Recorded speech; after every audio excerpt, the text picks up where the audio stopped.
Good morning students, ecology हम पढ़ रहे हैं और देखिए आज हम इसमें बात करेंगे प्रोडक्टिविटी। आपने प्रोडक्टिविटी को डीकम्पोजिशन, एनर्जी फ्लो और न्यूट्रिएंट और मिनरल साइक्लिंग जो है इसको इकोसिस्टम की फंक्शनिंग में कंसीडर किया है। So first of all we are going to discuss the productivity. Productivity is the formation of organic matter, formation of organic matter. Clear? देखिए स्टूडेंट्स, ये जो ऑर्गेनिक मैटर का फॉर्मेशन है, इस ऑर्गेनिक मैटर के फॉर्मेशन को आपको डिस्कस करना है पर यूनिट एरिया। एक यूनिट एरिया का रेफरेंस आपको लेना पड़ेगा पर यूनिट एरिया। ठीक है, अगर टेरेस्ट्रियल हैबिटेट है तो ऑब्वियस है पर यूनिट एरिया हम लेंगे, और अगर एक्वेटिक हैबिटेट है तो पर यूनिट वॉल्यूम हम कंसीडर करते हैं ओवर ए टाइम, या फिर आप कह सकते हैं एट ए स्पेसिफिक टाइम। ठीक है, तो प्रोडक्टिविटी को अगर आप डिफाइन करें तो प्रोडक्टिविटी आप कह सकते हैं the formation of the organic matter per unit time, per unit area over a time. Clear students? Basically जो फोटोसिंथेटिक ऑर्गेनिज्म है ये फोटोसिंथेसिस की एक्टिविटी करते हैं।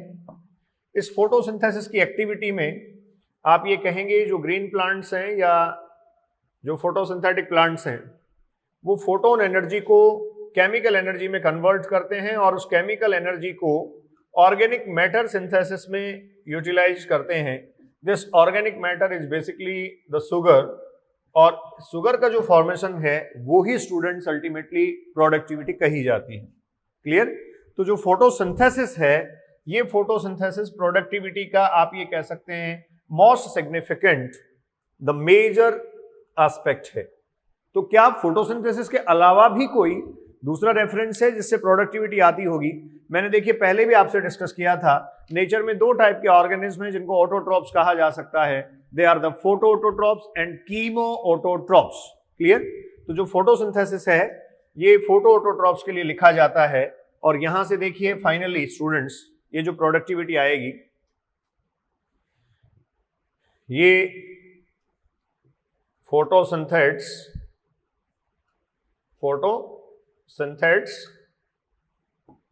इसमें एक्वेटिक फाइटोप्लैंक्टॉन्स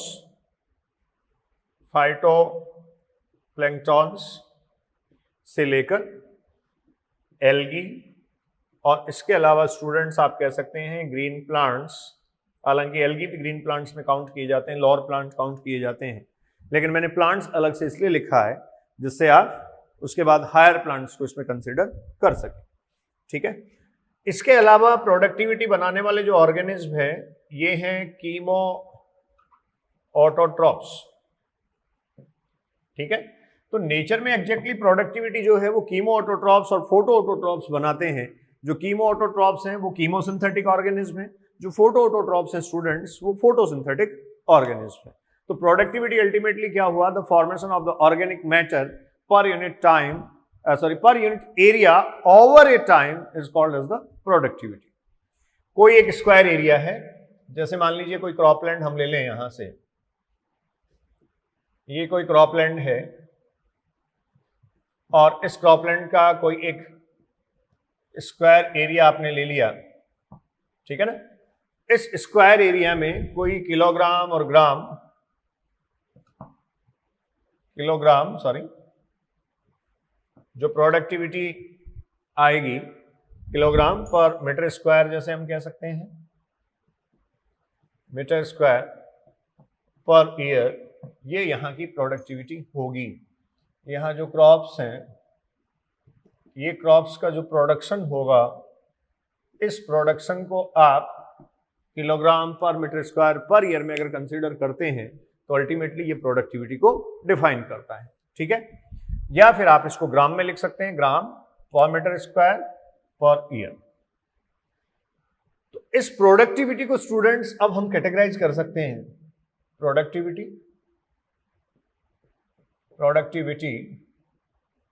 देखिए कैटेगराइज की जा सकती है, एंड फर्स्ट ऑफ ऑल आप लिखेंगे प्राइमरी प्रोडक्टिविटी। ठीक है, और फिर आप कह सकते हैं सेकेंडरी प्रोडक्टिविटी। प्राइमरी प्रोडक्टिविटी और सेकेंडरी प्रोडक्टिविटी। तो देखिए प्राइमरी प्रोडक्टिविटी तो किसको कहेंगे और सेकेंडरी प्रोडक्टिविटी किसको कहेंगे। आप ये देखिए primary productivity bye photo autotrophs, photo autotrophs, mainly photo autotrophs primary productivity बनाते हैं, लेकिन फोटो ऑटोट्रॉप्स के अलावा आपको यहाँ कीमो ऑटोट्रॉप्स भी स्टूडेंट्स कंसीडर करने चाहिए, कीमो ऑटोट्रॉप्स। तो पहले हम प्राइमरी प्रोडक्टिविटी के बारे में ही बात करेंगे। By the photo autotrophs and chemo autotrophs आप ये कह सकते हैं नेचर में, बायोस्फीयर में, किसी भी इकोसिस्टम में प्राइमरी प्रोडक्टिविटी आती है। ठीक है, ये जो प्राइमरी प्रोडक्टिविटी है require to regulate or maintain entire biosphere, regulate or maintain entire biosphere। अब आप अगर किसी पर्टिकुलर इकोसिस्टम के बारे में बात कर रहे हैं तो आप यहाँ इकोसिस्टम रेफरेंस ले सकते हैं। तो किसी भी इकोसिस्टम को या एंटायर बायोस्फीयर को रेगुलेट करने के लिए जो प्रोडक्टिविटी रिक्वायर्ड है स्टूडेंट्स, वो प्राइमरी प्रोडक्टिविटी होगी। ठीक है, प्राइमरी प्रोडक्टिविटी ही किसी इकोसिस्टम को, एंटायर इकोसिस्टम को रेगुलेट कर सकती है। अब इसके बाद देखिए जो प्राइमरी प्रोडक्टिविटी है, इस प्राइमरी प्रोडक्टिविटी को फर्दर हम और कैटेगराइज कर सकते हैं।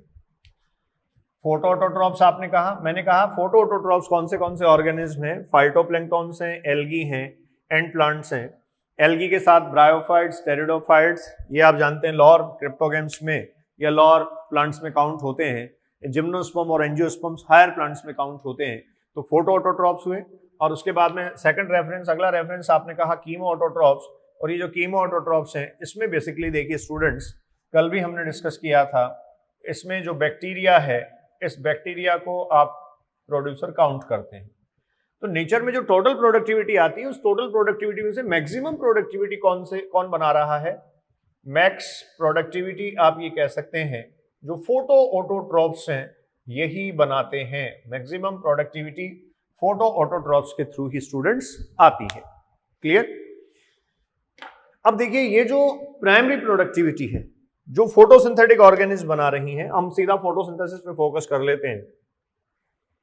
देखिए ये कोई एक पिरामिड, हम इकोलॉजिकल पिरामिड बना रहे हैं, किसी इकोसिस्टम की फूड चेन आप इसको कह सकते हैं। यहाँ आपके पास ये प्राइमरी प्रोड्यूसर्स हैं, ये प्राइमरी कंज्यूमर, ये सेकेंडरी कंज्यूमर और ये स्टूडेंट्स टॉप कंज्यूमर। क्लियर। जो प्राइमरी कंज्यूमर्स हैं ये प्रोड्यूसर्स हैं और ये प्रोड्यूसर्स फोटोन एनर्जी को यूटिलाइज करते हैं। फोटोन एनर्जी, इस फोटोन एनर्जी को यूटिलाइज करते हुए ये केमिकल एनर्जी में कन्वर्ट करते हैं और वो जो केमिकल एनर्जी है वो ऑर्गेनिक मैटर सिंथेसाइज करने में काम आती है। तो यह जो प्राइमरी प्रोड्यूसर्स हैं ये जो प्रोडक्टिविटी बनाएंगे इसको स्टूडेंट्स आप कहेंगे GPP. GPP is the gross primary productivity. तो हम ये कहेंगे जो प्राइमरी प्रोडक्टिविटी है वो प्राइमरी प्रोडक्टिविटी क्या हुई, जीपीपी, ग्रॉस प्राइमरी प्रोडक्टिविटी। ये इन प्रोड्यूसर्स के थ्रू बनाई गई।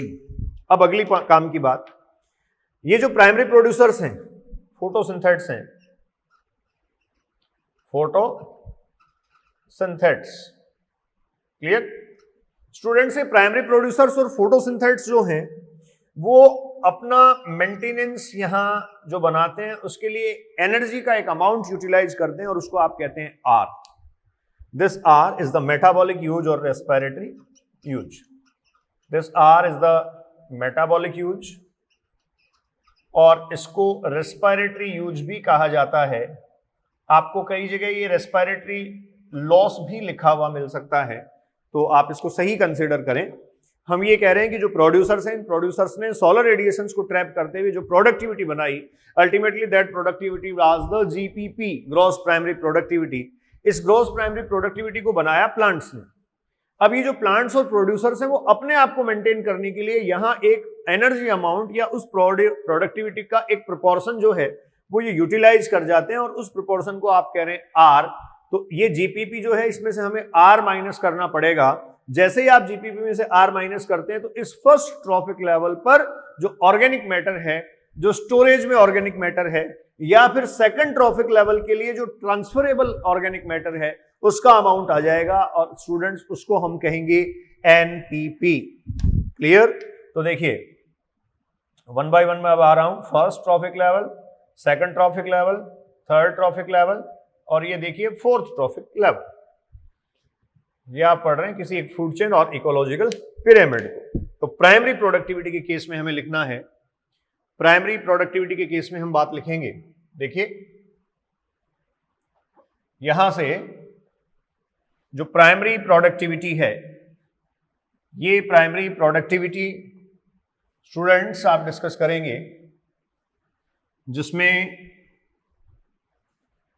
आपको जीपीपी और एनपीपी कैटेगराइज करना है।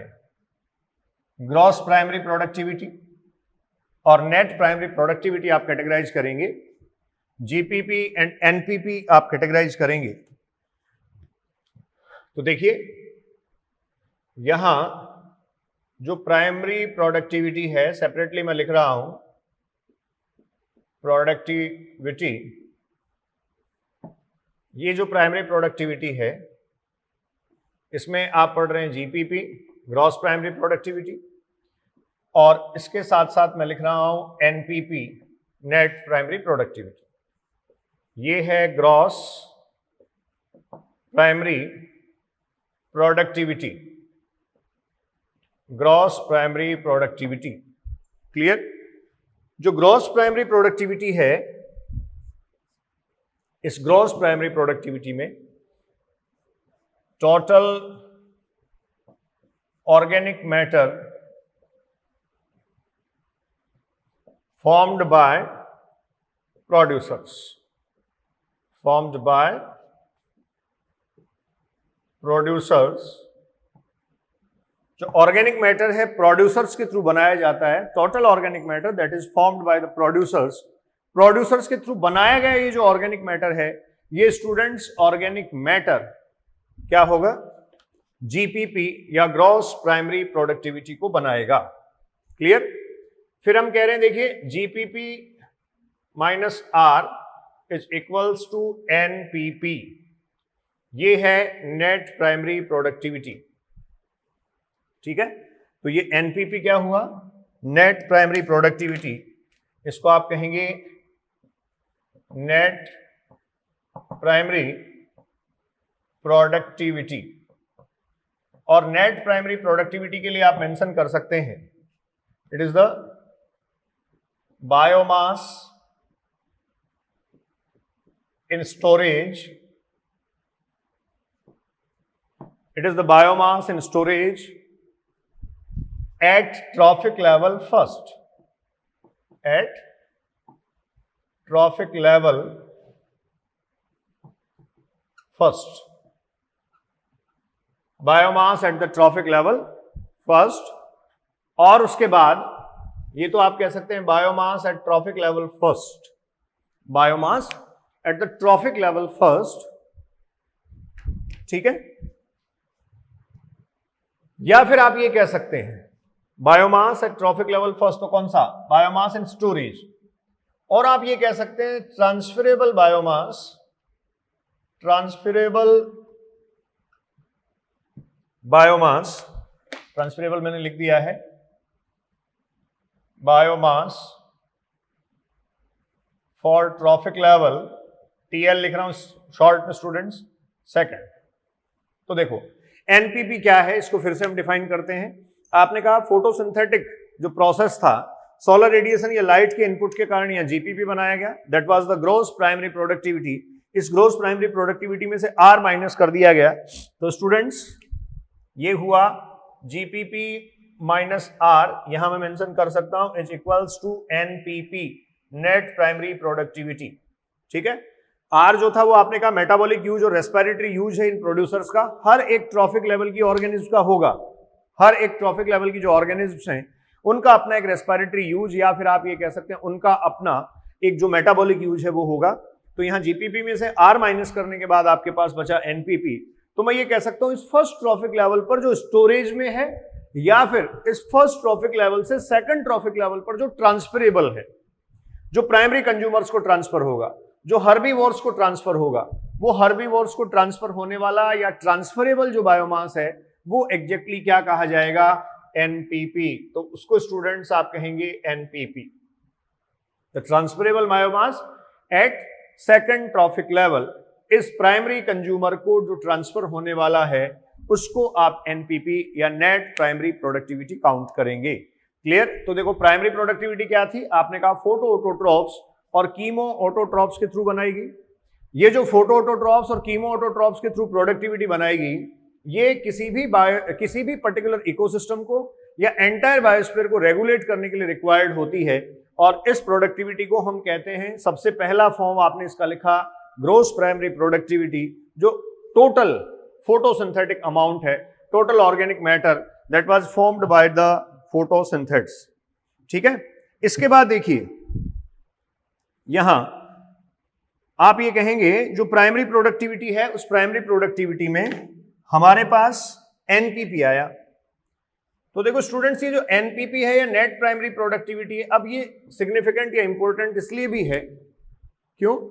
इस सेकंड ट्रॉफिक लेवल की ऑर्गेनिक्स को जो ट्रांसफर हो रहा है, इसका मतलब है इस फूड चेन को मेंटेन करने के लिए जीपीपी के बजाय इंपॉर्टेंट क्या है, एनपीपी। क्योंकि जीपीपी तो यहां जो बना था, उस जीपीपी में से 20% एक ऑर्गेनिक मैटर, 20% अमाउंट जो है वो ऑर्गेनिक मैटर आप ये कह सकते हैं यूटिलाइज कर लिया गया एज ए रेस्पिरेटरी यूज और मेटाबॉलिक यूज। तो वहां इस प्राइमरी कंज्यूमर को ट्रांसफर करने के लिए और फर्दर चेन को इसको चलाने के लिए, आपने ये पढ़ रखा होगा, एक स्टेटमेंट आप पढ़ते हैं कि जो हर्बीवोर्स हैं और उसके बाद में जो कार्निवोर्स हैं, मतलब ये जो प्राइमरी कंज्यूमर है ये हर्बीवोर और उसके बाद में ये कार्निवोर। तो प्राइमरी कंज्यूमर के बाद जो सेकेंडरी कंज्यूमर और टॉप कंज्यूमर्स हैं, अल्टीमेटली ये सारे डायरेक्ट और इनडायरेक्ट, तो प्राइमरी कंज्यूमर तो डायरेक्ट डिपेंड करेगा, सेकेंडरी कंज्यूमर और टॉप कंज्यूमर प्राइमरी प्रोड्यूसर पर इनडायरेक्टली डिपेंड करेगा।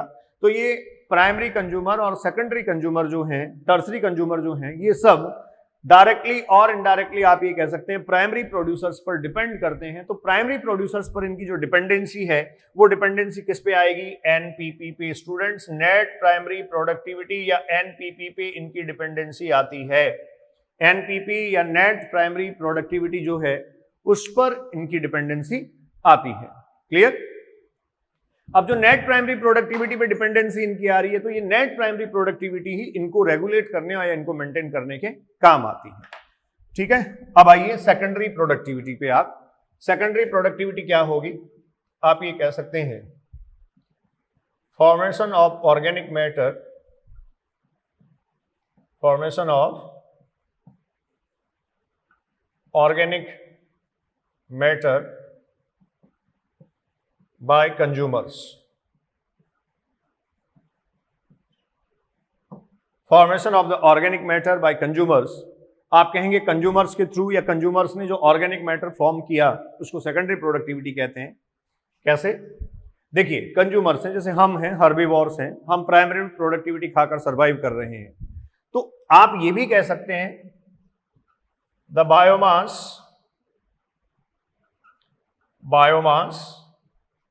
which is in storage in consumers, storage in the consumers, जो बायोमास कंज्यूमर्स में स्टोरेज में है। बंद करो एक बार, पीछे से बटन बंद कर दो।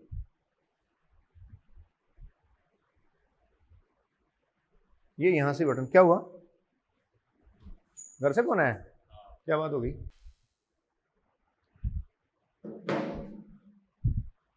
हाँ जी, तो आप ये कह रहे हैं formation of the new cells और the tissues in consumers is exactly the secondary productivity. The secondary productivity is concerned with the consumers, ये कंज्यूमर से कंसर्न रखती है। इसको देखो बहुत इजीली कैसे आप समझ सकते हैं। आप जब पैदा हुए तब आप 2.5-3 किलो के थे, ठीक है। न्यू बॉर्न बेबी जो होता है उसका वेट और बायोमास आप ये कह सकते हैं ऑलमोस्ट अबाउट 3 kg होगा, और अब आप जो है वो 50-60 kg, 50, 60, 70, 80, 100 किलो वेट होल्ड कर रहे हैं या बायोमास होल्ड कर रहे हैं। तो एग्जैक्टली वो जो स्टोरेज में बायोमास है वो आपने प्राइमरी प्रोडक्टिविटी को यूटिलाइज करते हुए, प्राइमरी प्रोड्यूसर्स को खाते हुए आपने गेन किया। तो आपकी बॉडी में जो बायोमास गेन किया गया, वो गेन किया गया बायोमास क्या है? Secondary productivity. Secondary productivity is concerned with the consumers, ये कंज्यूमर्स से कोरिलेट करती है। आपने कहा formation of the organic matter by the consumers, मेरी बॉडी में फूड मटेरियल मैं यूटिलाइज करता हूं, फूड मटेरियल यूटिलाइज करने के बाद जो ऑर्गेनिक मैटर मेरी बॉडी में है वो क्या है, सेकेंडरी प्रोडक्टिविटी है, या फिर बायोमास जो मेरे में स्टोरेज में है वो सेकेंडरी प्रोडक्टिविटी है, या फिर मेरी बॉडी में नई सेल्स और टिश्यूज का जो मैं फॉर्मेशन कर रहा हूं वो आप ये कह सकते हैं क्या है, सेकेंडरी प्रोडक्टिविटी है। Clear? So secondary productivity is concerned with the consumers.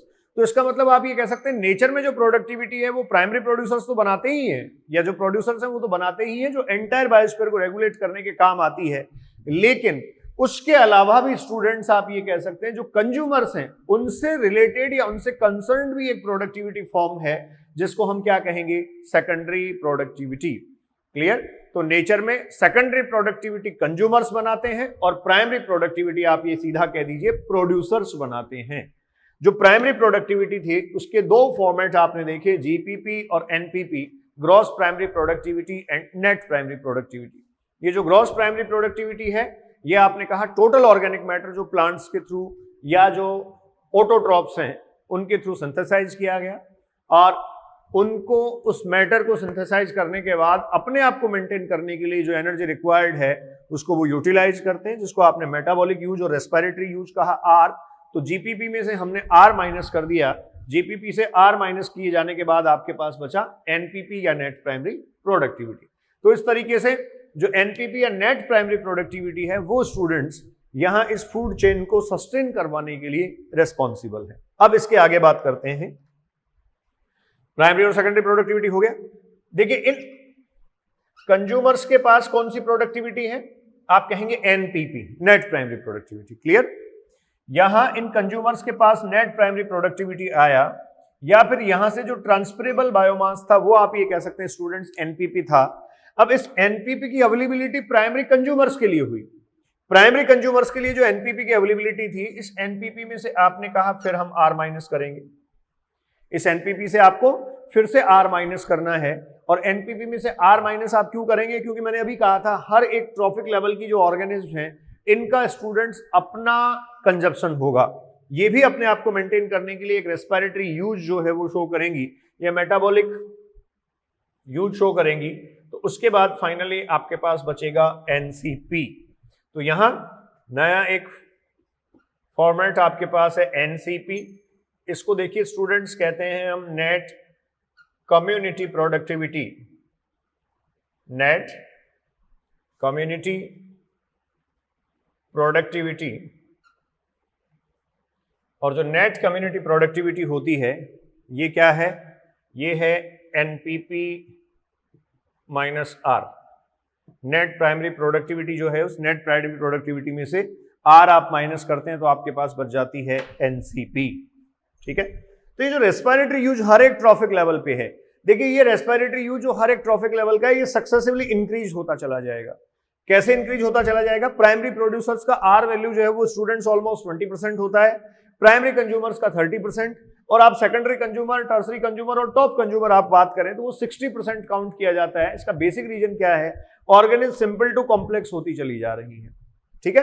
ये कॉम्प्लेक्स ऑर्गेनिज्म है, जो प्लांट्स हैं उन प्लांट्स में जो यूटिलाइजिंग सब्सटेंसेज हैं वो बेसिकली कार्बोहाइड्रेट शुगर फॉर्म्स हैं। आप ऊपर देखेंगे तो प्रोटीन कॉम्पोजिशन जो है वो उसको डाइजेस्ट करना है या उसको आप ये कह सकते हैं यूटिलाइज करना है। तो अल्टीमेटली प्राइमरी कंज्यूमर जो एनिमल्स हैं वहां से लेकर सेकेंडरी कंज्यूमर्स और टॉप कंज्यूमर्स तक सक्सेसिवली ऑर्गेनिज्म के कॉम्प्लेक्स होने के कारण जो रेस्पिरेटरी यूज है उनके सर्वाइवल के लिए उनका जो मेटाबॉलिक रिक्वायरमेंट है, मेटाबॉलिक एनर्जी का उनको जो रिक्वायरमेंट है उसका वैल्यू स्टूडेंट्स बढ़ जाएगा। ठीक है? तो देखो मैं इसको मेंशन कर रहा हूं, ये हटा देता हूं। आपने प्राइमरी प्रोडक्टिविटी के जीपीपी और एनपीपी फॉर्म्स डिस्कस कर लिए हैं। अब सक्सेसिव ट्रॉफिक लेवल्स पर ये जो आर का वैल्यू है, ये आर वैल्यू कैसे चेंज हो रहा है इसको आप डिस्कस कर रहे हैं। जो सक्सेसिव ट्रॉफिक लेवल्स हैं इन पे आर वैल्यू जो चेंज हो रहा है उसको आप डिस्कस कर रहे हैं, आर वैल्यू को। तो देखिए जो चेंजेज हैं वो कुछ इस तरह आपको देखने को मिलेंगे। प्राइमरी प्रोड्यूसर्स, ये स्टूडेंट्स वो हैं जो सोलर रेडिएशंस को रिसीव करते हैं और ये करते हैं फोटोसिंथेसिस। ठीक है, आप ये कहते हैं इन फोटोसिंथेटिक एक्टिविटी से या फोटोसिंथेसिस से ये जो बनाते हैं वो जीपीपी है। फर्दर इन पर डिपेंडेंसी है प्राइमरी कंज्यूमर्स की, प्राइमरी कंज्यूमर्स पर डिपेंडेंसी है सेकेंडरी कंज्यूमर्स की, और उसके बाद आप टर्सरी कंज्यूमर्स या टॉप कंज्यूमर्स काउंट कर सकते हैं। तो एक फूड चेन हमने यहां ड्रॉ कर दी है। अब देखो स्टूडेंट, जो फोटोसिंथेसिस में जीपीपी बनाया गया, आपने कहा इस जीपीपी में से आर जो है वो हम माइनस करेंगे, क्योंकि जो प्राइमरी प्रोड्यूसर्स हैं, इन प्राइमरी प्रोड्यूसर्स का अपना आर वैल्यू है, और ये टोटल का जीपीपी जो है उसका 20% यूटिलाइज कर जाते हैं। ठीक है, तो आप ये कहेंगे यहां क्या मिला इनको, जीपीपी माइनस आर। तो यहां जो प्राइमरी कंज्यूमर को ट्रांसफर हुआ वो स्टूडेंट्स क्या था, एनपीपी। अब इस एनपीपी को ये प्राइमरी कंज्यूमर यूटिलाइज करेगा, और यूटिलाइज करेगा तो इसका जो मेटाबॉलिक यूज और यूटिलाइजेशन है वो आर वैल्यू स्टूडेंट्स बढ़ जाता है, और ये हो जाता है 30%। तो एनपीपी जो है उस एनपीपी का 30% ये यूज कर लिया इसने, और अब अगले ट्रॉफिक लेवल की ऑर्गेनिज्म के लिए जो छोड़ देता है वो क्या हुआ, तो वो आप कह सकते हैं एनपीपी, सेपरेटली लिख देता हूं, एनपीपी माइनस आर, और ये स्टूडेंट्स होगा एनसीपी। ठीक है, तो अब देखो एनसीपी की अवेलेबिलिटी किसको हुई, सेकेंडरी कंज्यूमर को। एनसीपी की अवेलेबिलिटी सेकेंडरी कंज्यूमर को हुई, इसका रेस्पिरेटरी यूज फिर आप कहेंगे आर, और ये 30% से बढ़कर अब क्या हो गया है 60%। ठीक है, और इसके बाद फाइनली जो टर्सरी कंज्यूमर है या टॉप कंज्यूमर है स्टूडेंट्स, आप इसका भी रेस्पिरेटरी यूज कितना कह सकते हैं, 60%। तो आप ये देखिए सक्सेसिवली यहां रेस्पिरेटरी यूज जो है ऑर्गेनिज्म का, ये रेस्पिरेटरी यूज बढ़ता चला जा रहा है। ठीक है, इसका रीजन क्या है, primary producer to PP to TC, top consumer. Organism जो है, ये ऑर्गेनिज्म स्टूडेंट्स क्या होती जा रही हैं, कॉम्प्लेक्स। ऑर्गेनिज्म कॉम्प्लेक्स होती जा रही हैं, यहां कॉम्प्लेक्सिटी आती जा रही है, और इस कॉम्प्लेक्सिटी के कारण आप ये कह सकते हैं जो प्राइमरी प्रोड्यूसर हैं उन प्राइमरी प्रोड्यूसर से जो टॉप कंज्यूमर हैं, जो प्राइमरी प्रोड्यूसर्स हैं उनसे टॉप कंज्यूमर तक आते आते मेटाबॉलिक यूज और रेस्पिरेटरी यूज बढ़ जाता है। क्लियर।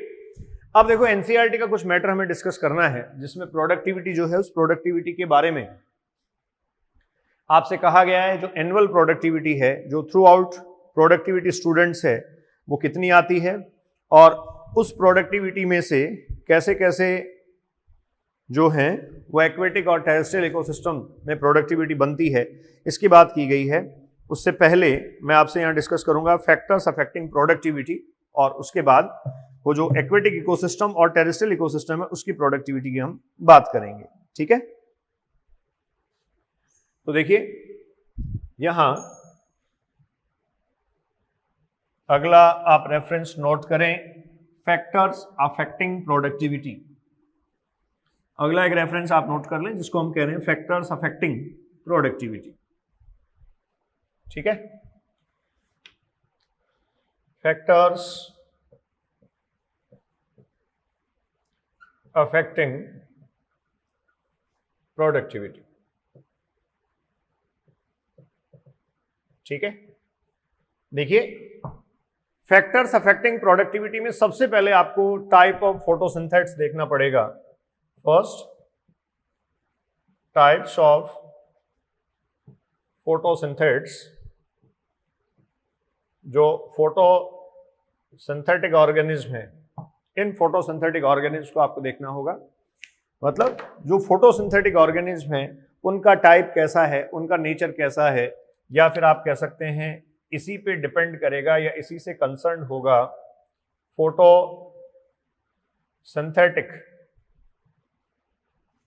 एफिशिएंसी। ठीक है, photosynthetic efficiency.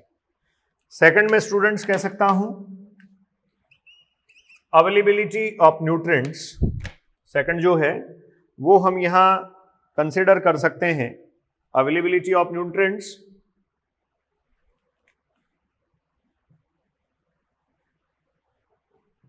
Availability of nutrients, इस पे भी स्टूडेंट्स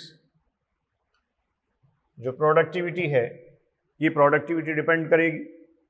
और फाइनली हम स्टूडेंट्स कह सकते हैं एनवायरमेंटल फैक्टर्स। एनवायरमेंटल फैक्टर्स, ये जो एनवायरमेंटल फैक्टर्स हैं, ये एनवायरमेंटल फैक्टर्स क्या होंगे? आप कह सकते हैं टेम्परेचर, लाइट, वाटर, जो प्रेसिपिटेशन में काउंट होता है, ये सब एनवायरमेंटल फैक्टर्स। तो बेसिकली स्टूडेंट्स ये जो है वो प्रोडक्टिविटी को अफेक्ट करते हैं, प्रोडक्टिविटी को प्रभावित करते हैं। अब जो प्रोडक्टिविटी आपको यहाँ दी गई है उसमें टेरेस्ट्रियल इकोसिस्टम और एक्वेटिक इकोसिस्टम दोनों की प्रोडक्टिविटी को कंपेयर किया गया है। एक डेटा हमें दिया गया है, तो हमें यहाँ से उस डेटा को एनालाइज करते हुए ये क्लियर करना है कि टेरेस्ट्रियल हैबिटेट जो है उसकी प्रोडक्टिविटी ज्यादा क्यों आती है और एक्वेटिक इकोसिस्टम की प्रोडक्टिविटी कम क्यों आती है, जबकि एक्वेटिक इकोसिस्टम का जो प्रोड्यूसर है, जो फाइटोप्लैंक्टन है, दैट इज मोर एफिशिएंट, वो ज्यादा एफिशिएंट ऑर्गेनिज्म है, एफिशिएंसी के साथ एक्ट करता है, फिर भी उसकी प्रोडक्टिविटी जो है वो कम क्यों आती है। ठीक है, तो ये आपको यहां क्लियर करना है।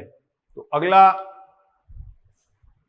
आप टाइटल लिख लें, comparison in between terrestrial ecosystem and aquatic ecosystem.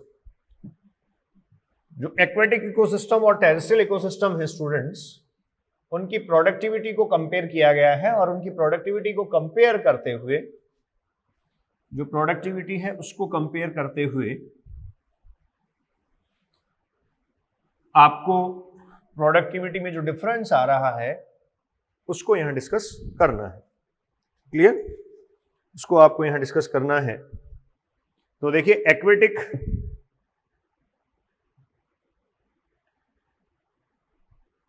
और टेरेस्ट्रियल इकोसिस्टम जो है उसकी प्रोडक्टिविटी आप देख रहे हैं। प्रोडक्टिविटी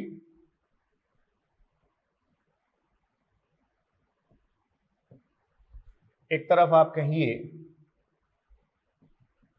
टेरेस्ट्रियल इकोसिस्टम, ठीक है, और दूसरी तरफ स्टूडेंट्स आप कह सकते हैं एक्वेटिक इकोसिस्टम्स, टेरेस्ट्रियल इकोसिस्टम और एक्वेटिक इकोसिस्टम। तो देखिए, जो टोटल प्रोडक्टिविटी है 170 मिलियन टन्स, बिलियन टन्स,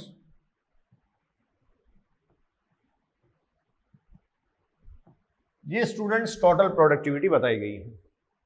ठीक है, इसमें से एक्वेटिक इकोसिस्टम में आप ये कह रहे हैं ओनली 55, तो रिमेनिंग आप ये कहेंगे 115 जो है ये कहां से आ रही है? ये स्टूडेंट्स आ रही है टेरेस्ट्रियल इकोसिस्टम से, टेरेस्ट्रियल हैबिटेट से। ठीक है, यहां जो फाइटोप्लैंक्टन्स हैं, ये फाइटोप्लैंक्टन्स एफिशिएंट फोटोसिंथेट्स हैं, एफिशिएंट फोटोसिंथेट्स। ठीक है, ये एफिशिएंट फोटोसिंथेट्स हैं स्टूडेंट्स, और एफिशिएंट फोटोसिंथेट्स का होना या फोटोसिंथेटिक एफिशिएंसी का होना इस बात को इंडिकेट करता है कि एक लार्ज अमाउंट ऑफ बायोमास ये प्रोड्यूस करेंगे। ठीक है, एफिशिएंट फोटोसिंथेट्स हैं, फिर भी इनका बायोमास लो होता है, लो बायोमास। एक बात तो आपको ये डिस्कस करनी है। इसके अलावा अगली इंपॉर्टेंट बात देखिए, डाइवर्सिटी का जो चैप्टर है वो आपने अगर पढ़ा तो एल्गी में आपको दिया गया है कि अर्थ पर जो टोटल CO2 फिक्सेशन है, total CO2 fixation on earth,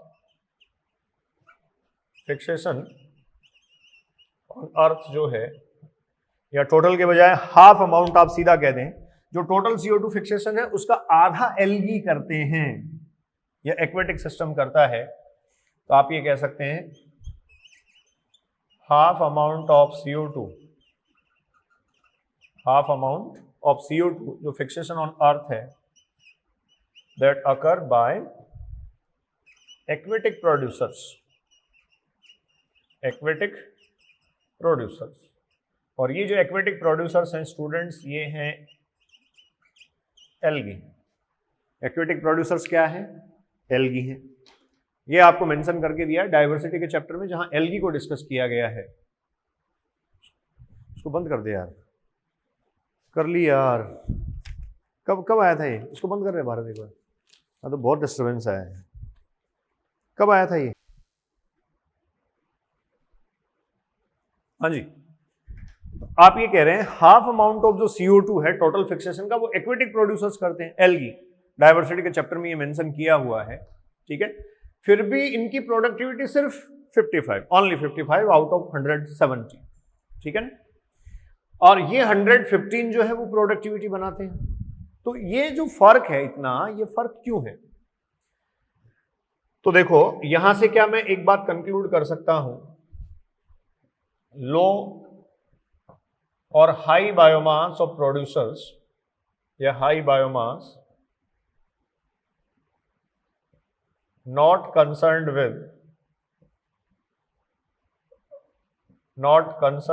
with productivity, not concerned with productivity, not concerned with the productivity, ठीक है। लो बायोमास का होना या फिर हाई बायोमास का होना प्रोडक्टिविटी के साथ कोई डायरेक्ट कंसर्न नहीं रखता है, या फिर आप ये कह सकते हैं नॉट कंसर्न विद प्रोडक्टिविटी। कैसे? आप ये कह रहे हैं इन फोटोसिंथेटिक फाइटोप्लैंक्टन्स की फोटोसिंथेटिक एफिशिएंसी काफी हाई है, तो इसका मतलब फोटोसिंथेटिक प्रोडक्टिविटी तो ये काफी ज्यादा बनाते हैं, ठीक है। लेकिन फिर भी इनका बायोमास लो है। तो स्टूडेंट्स आपको ये पता होना चाहिए, यहां अगर बायोमास का रेफरेंस आप देखें तो जो टॉप कंज्यूमर्स हैं, प्राइमरी प्रोड्यूसर से टॉप कंज्यूमर्स तक अगर आप आएंगे एक्वेटिक सिस्टम में, तो आप देखेंगे कि कंटिन्यूसली वहां बायोमास बढ़ता चला जा रहा है। फाइटो प्लैंक्टॉन्स, ये बॉटम में प्राइमरी प्रोड्यूसर्स, उसके बाद देखिए जू प्लैंक्टॉन्स, उसके बाद आप देखिए फिशेज, ये स्मॉल फिशेज आप कह सकते हैं, और ये आप कह सकते हैं लार्ज फिशेज। तो सक्सेसिवली आप देख रहे हैं कि बायोमास बढ़ता चला जा रहा है। तो यहां इंपॉर्टेंट पॉइंट आपको ये देखने को मिलेगा एक, कि जो फाइटोप्लैंक्टन्स हैं ये स्मॉल साइज्ड हैं। फाइटोप्लैंक्टन्स स्मॉल साइज्ड हैं। स्मॉल साइज होने का मतलब इनका बायोमास कम है, लो बायोमास के साथ ये एग्जिस्ट करते हैं। तो स्टूडेंट्स स्मॉल साइज्ड लो बायोमास होने के बाद भी, स्मॉल साइज्ड और लो बायोमास होने के बाद भी, ये नेचर में एक अकेला ऐसा एग्जाम्पल है, आप लिखें, they are able to sustain the food chain of large sized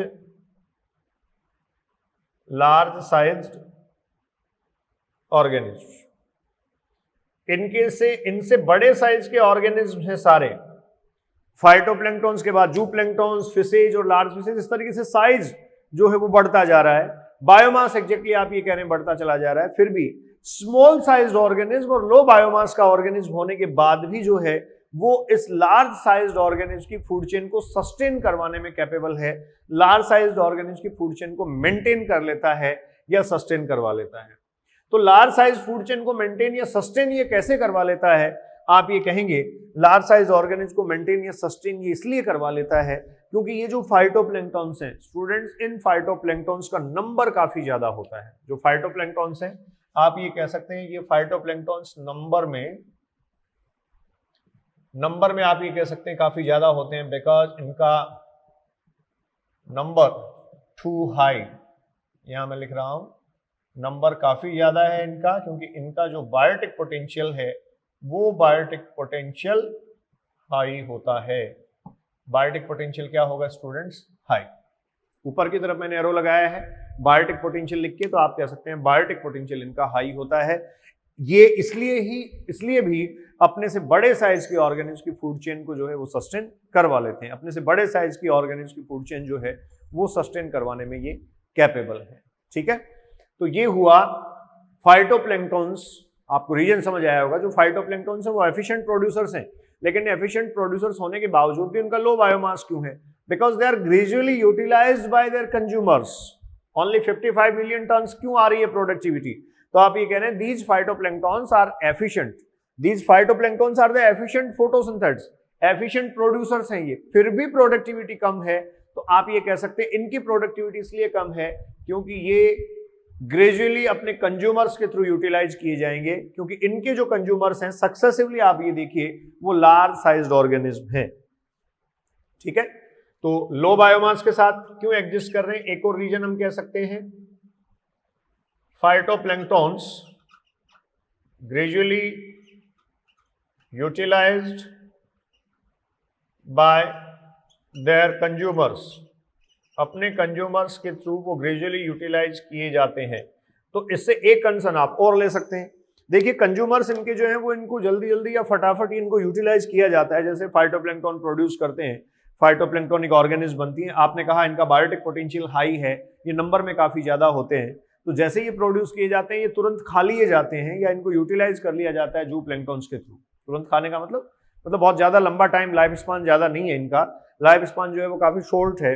और उस शॉर्ट लाइफ स्पान का रीजन क्या हुआ कि नंबर आपको काफी ज्यादा बढ़ा के रखना था, नंबर ज्यादा रखना था, क्योंकि आप अपने से ऊपर के जो ट्रॉफिक लेवल्स हैं उनमें अपने से बड़े साइज की ऑर्गेनिज्म को सस्टेन करवा रहे हैं।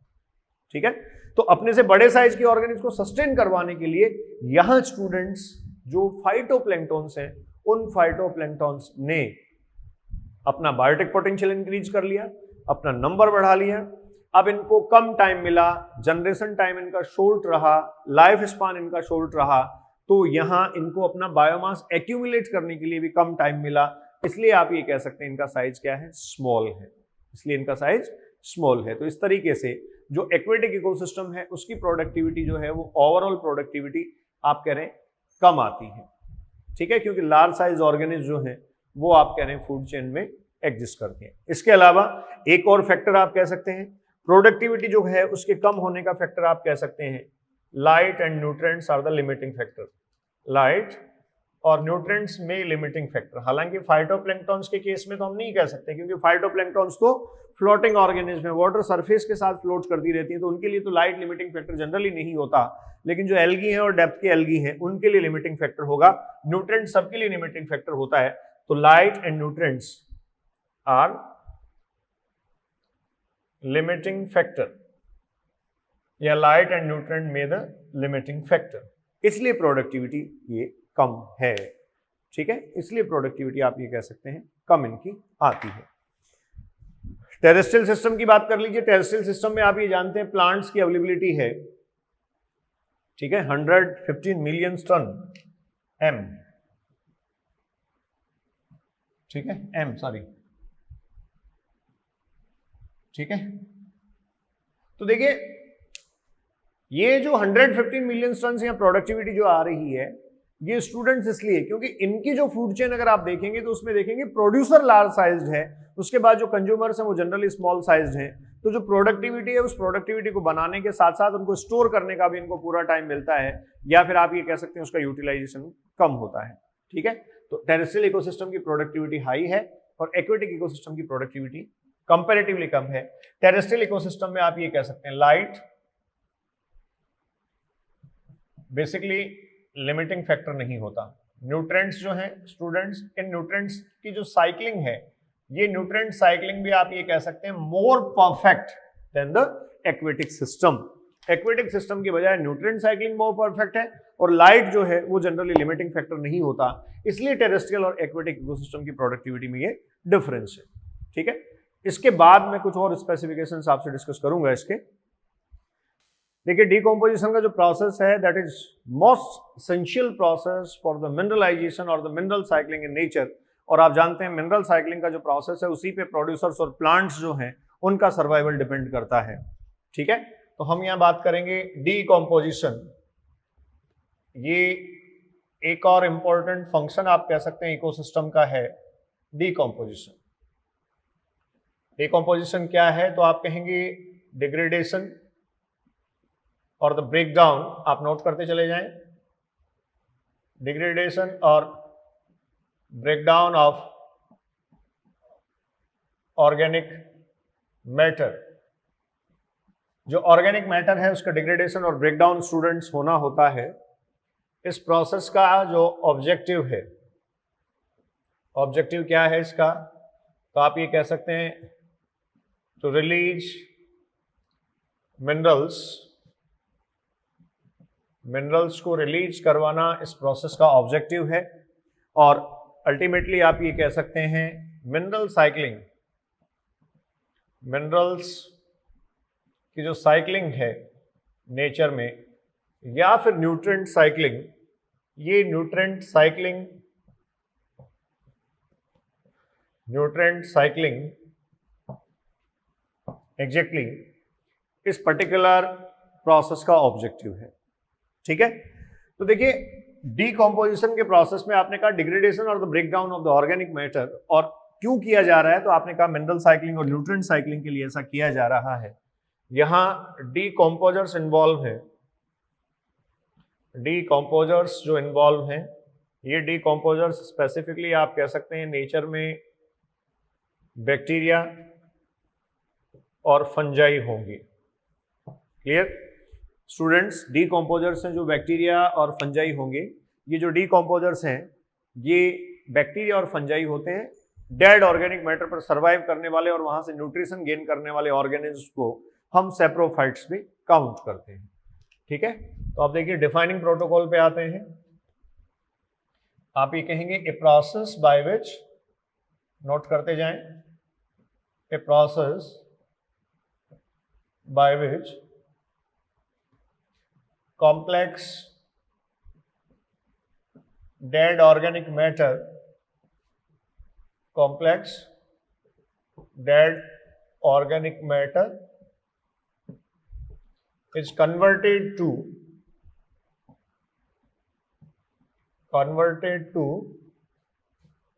simple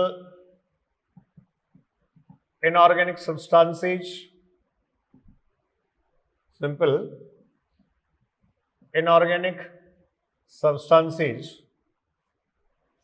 ठीक है, H2O एंड CO2। तो वाटर, CO2 और आप ये कह सकते हैं सिंपल इनऑर्गेनिक सब्सटेंसेस जो हैं उनका फॉर्मेशन यहाँ किया जाता है डेड ऑर्गेनिक मैटर के डिग्रेडेशन से या डेड ऑर्गेनिक मैटर के ब्रेकडाउन से। जो कॉम्प्लेक्स डेड ऑर्गेनिक मैटर है उसको सिंपल इनऑर्गेनिक सब्सटेंसेस में H2O और CO2 में कन्वर्ट स्टूडेंट्स करवा दिया जाता है। ठीक है, next point, raw material for decomposition. Decomposition की प्रोसेस के लिए रॉ मटेरियल क्या होगा, तो इसको स्टूडेंट्स आप कहते हैं डेट्राइटस। ठीक है, ये देखिए जो डेट्राइटस है ये किससे बना, तो हम यहां कहेंगे remains of plants,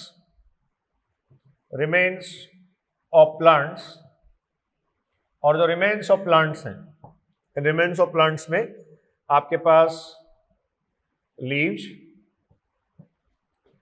bark, twigs, branches। ठीक है, लीव्स हैं, बार्क हैं, ट्विग्स हैं, ब्रांचेज हैं, इसके अलावा आप कह सकते हैं फ्लावर्स हैं। ठीक है, लिटर फॉल एग्जैक्टली आप इसको कहेंगे। ठीक है, and remains of the animals, या फिर आप कह सकते हैं dead animals and microbes.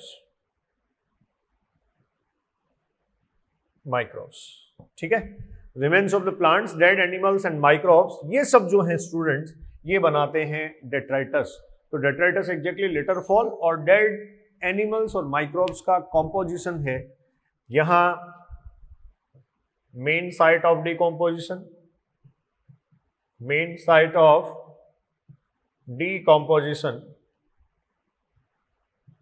Of decomposition आप नोट करिए, आप कहेंगे सॉइल सरफेस। और देखिए ये जो सॉइल सरफेस है इसीलिए डीकम्पोजिशन की प्रोसेस से मिनरल न्यूट्रिएंट्स और मिनरल्स जो है वो सॉइल सरफेस पर रिलीज होते हैं। इसीलिए आप ये कह सकते हैं ये जो सॉइल सरफेस है, ये सॉइल सरफेस एग्जैक्टली क्या है, reservoir of minerals for plants, reservoir of minerals for plants. Plants के लिए स्टूडेंट्स ये जो है वो मिनरल्स का रिजर्वायर है। नेक्स्ट, जो डीकम्पोजिशन है वो आप कहेंगे O2 requiring process. The decomposition is the O2 requiring process, या फिर आप कह सकते हैं लार्जली O2 रिक्वायरिंग प्रोसेस। तो लार्जली O2 रिक्वायरिंग प्रोसेस ये स्टूडेंट्स क्यों है? क्योंकि यहां जो डीकम्पोजिशन की एक्टिविटी करेगा वो कौन सा बैक्टीरिया है? Aerobic bacteria. मैक्सिमली आप ये कह सकते हैं यही यहां एक्टिविटी करते हैं। सो आप कहेंगे the process of decomposition is largely O2 requiring process. इसके अलावा अगला आपसे पूछा जाए क्या ये एनर्जी रिक्वायरिंग प्रोसेस भी है? Definitely the decomposition is the energy mediated process. Energy mediated process, ये स्टूडेंट्स एनर्जी मीडिएटेड प्रोसेस भी है, इसमें एनर्जी की रिक्वायरमेंट्स भी होती है, ये एनर्जी मीडिएटेड प्रोसेस भी कहा जा सकता है। The process of decomposition is the energy mediated process. Clear? Main site इसका क्या है? आपने कहा सॉइल सरफेस पे डीकम्पोजिशन की एक्टिविटी होती है। तो ये सब आप नोट करें। अब मैं स्टेप्स ऑफ डीकम्पोजिशन पे आ रहा हूं। मैकेनिज्म या स्टेप्स जो है, मैकेनिज्म और द स्टेप्स ऑफ डीकम्पोजिशन हम यहां डिस्कस करेंगे। मैकेनिज्म और द स्टेप्स ऑफ डीकम्पोजिशन, ठीक है। ये स्टूडेंट्स ऑटो रिक्वायरिंग प्रोसेस आपने कहा क्योंकि एरोबिक बैक्टीरिया की एक्टिविटी है। उसके बाद आपने कहा ये एनर्जी मीडिएटेड प्रोसेस है, एनर्जी रिक्वायरिंग प्रोसेस है। ऑब्वियस है डीकम्पोजिशन की एक्टिविटी में एनर्जी की रिक्वायरमेंट होती है, ठीक है, इसलिए आपने कहा एनर्जी रिक्वायरिंग प्रोसेस है। स्टेप्स की बात हम कर रहे हैं।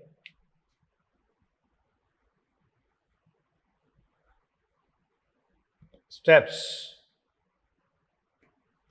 ऑफ डीकम्पोजिशन, तो देखिए डीकम्पोजिशन के जो स्टेप्स हैं, फर्स्ट ऑफ ऑल आप कहेंगे फ्रेगमेंटेशन। स्टूडेंट्स ए फ्रेगमेंटेशन, स्टूडेंट्स इसके बाद बी लीचिंग प्रोसेस होगा, लीचिंग, और सी आप कहेंगे यहां इंपॉर्टेंट एक्टिविटी है catabolism. This catabolism is further divided into two. This catabolism is further divided into two, और आप ऑब्जर्व कर सकते हैं इसको as huminification and mineralization. Huminification and mineralization, ठीक है। ह्यूमिनिफिकेशन और मिनरलाइजेशन इसकी फर्दर एक्टिविटीज हो सकती हैं कैटाबॉलिज्म की। अब वन बाय वन आपको यहाँ डिस्कस करना है। सबसे पहले हमारे स्टूडेंट्स फ्रेगमेंटेशन की। फ्रेगमेंटेशन क्या है इसको आप डिस्कस करने वाले हैं। फ्रेगमेंटेशन का जो प्रोसेस है, तो देखिए जो कॉम्प्लेक्स ऑर्गेनिक मैटर है, डेड ऑर्गेनिक मैटर, जो कॉम्प्लेक्स ऑर्गेनिक मैटर है उसको स्मॉल फ्रेगमेंट्स में या स्मॉल डेट्रेटस में कन्वर्ट करना फ्रेगमेंटेशन की एक्टिविटी का आप ये कहेंगे पार्ट है। तो आप फर्स्ट टाइटल लिख लें फ्रेगमेंटेशन।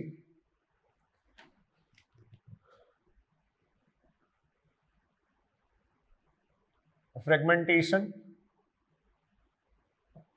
और इसमें आप स्टूडेंट्स लिखें लार्ज डेट्राइटस। अब लार्ज डेट्राइटस क्या होगा? तो आप ये कहेंगे कॉम्प्लेक्स ऑर्गेनिक मैटर,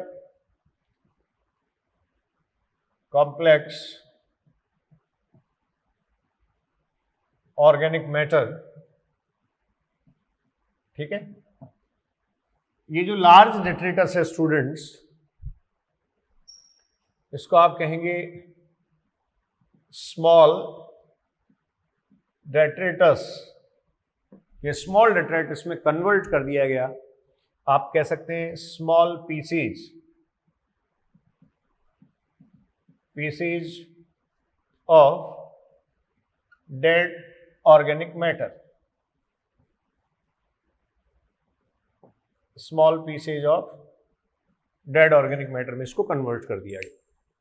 अब यहां से एक कंडीशन आपको ये देखनी है, इस एक्टिविटी को परफॉर्म करवाने वाले फ्रेगमेंटेशन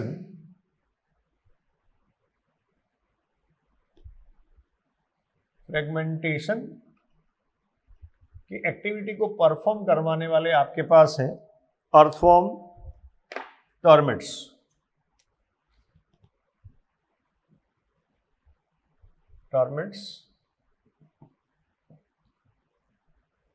अर्थवॉर्म्स। इसके अलावा स्टूडेंट्स जो डेड ऑर्गेनिक मैटर को यूज करते हैं, जैसे वल्चर एक एग्जांपल आप कह सकते हैं। वल्चर ये क्या करता है, utilise dead organic matter,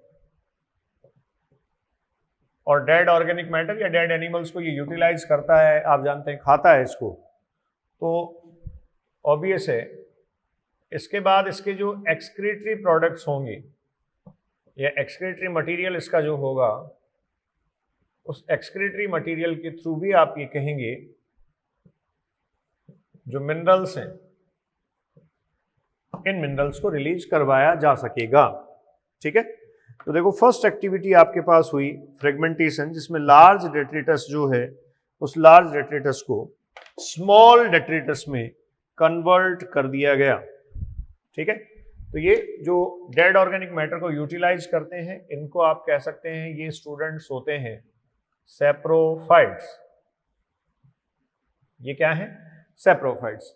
dead organic matter पर सर्वाइव करने वाले जो ऑर्गेनिज्म हैं वो सैप्रोफाइट्स हैं, और ये जो सैप्रोफाइट्स हैं इस डेड ऑर्गेनिक मैटर को यूटिलाइज करते हुए जो एक्सक्रीटरी मटेरियल एग्जैक्टली रिलीज करते हैं, तो वो आप ये कह सकते हैं मिनरल्स की कुछ अवेलेबिलिटी बना देता है।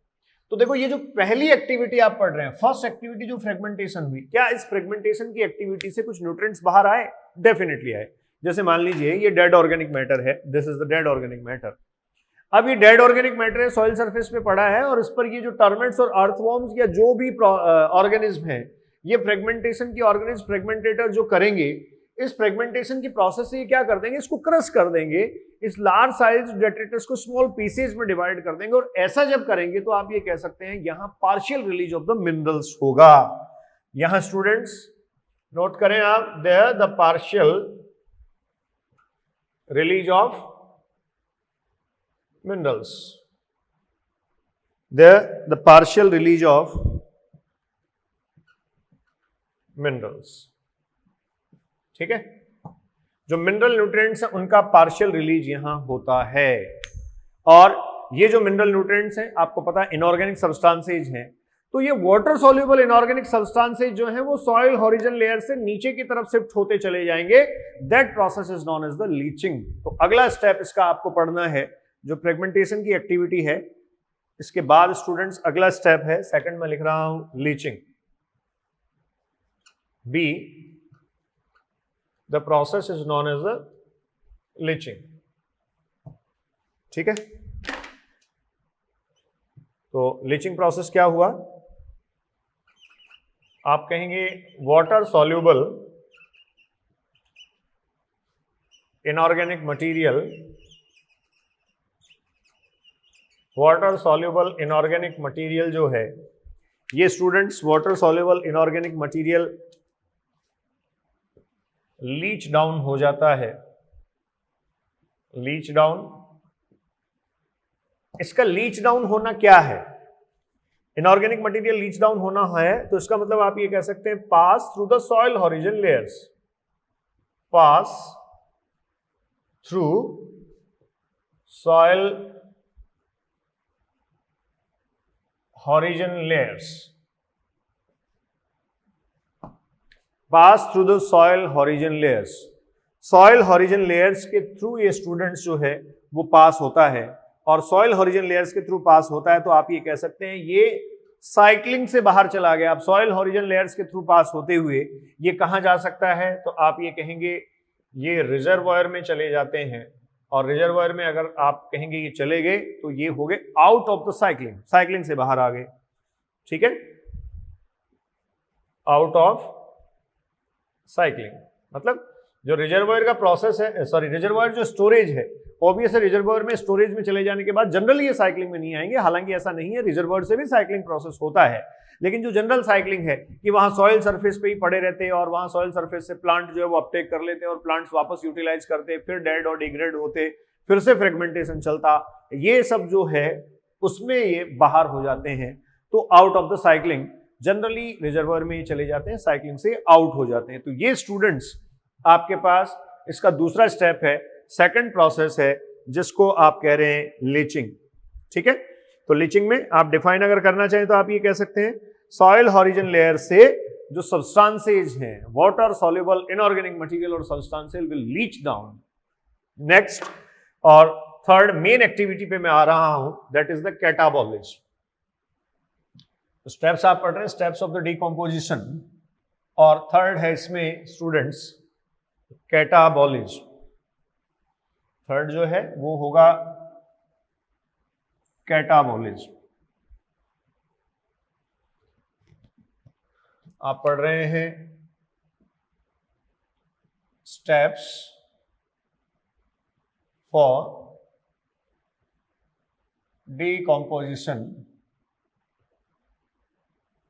स्टेप्स फॉर द डिकम्पोजिशन, और थर्ड एक्टिविटी में लिख रहा हूं कैटाबॉलिज। अब देखिए जो कैटाबॉलिज की एक्टिविटी होती है उसमें क्या होगा, it is the real microbial action. आप ये कहेंगे real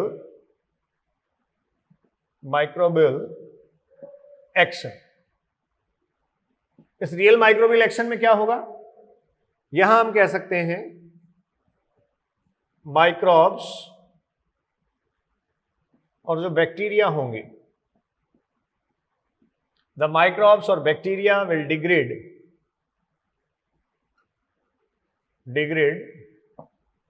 the dead organic matter, degrade the dead organic matter. कौन सा डेड ऑर्गेनिक मैटर, जो सॉइल सरफेस पे dead organic matter after process of leaching, after the process of leaching। ठीक है, तो ये स्टूडेंट्स जो डेड ऑर्गेनिक मैटर को ब्रेकडाउन में ले जाते हैं, ये आप कह सकते हैं बैक्टीरिया और फंजाई होंगे।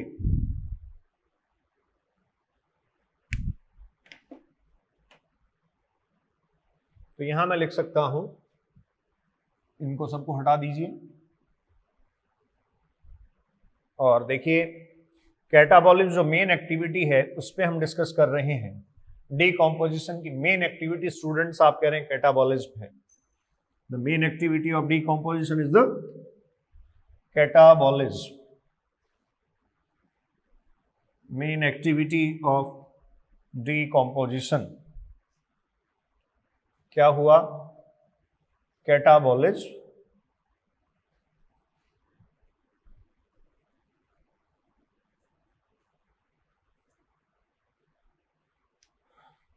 स्मॉल डेट्राइटस, मैं कह सकता हूं स्मॉल डेट्राइटस। देखिए स्मॉल डेट्राइटस पर बैक्टीरिया